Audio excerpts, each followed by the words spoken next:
America को English रे America कहती, जापान को इंग्लिश रे जापान कहती, भूटान को इंग्लिश रे भूटान कहती, श्रीलंका को इंग्लिश रे श्रीलंका कहती, बांग्लादेश को इंग्लिश रे बांग्लादेश भी कहती, नेपाल को इंग्लिश रे नेपाल कहती।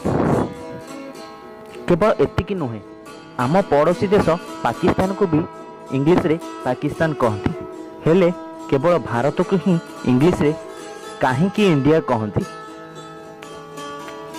ऑक्सफोर्ड डिक्शनरी अनुसार इंडिया रे यही शब्द केमिति आसिला यह 1947 मसीहा रु आज पर्यंत 99% लोक जानी नाहंती।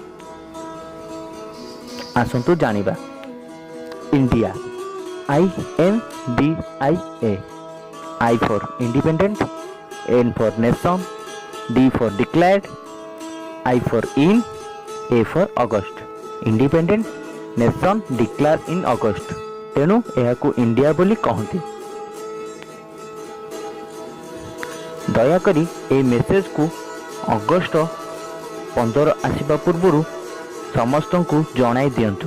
भारत माता की जय। वंदे उत्कल जननी।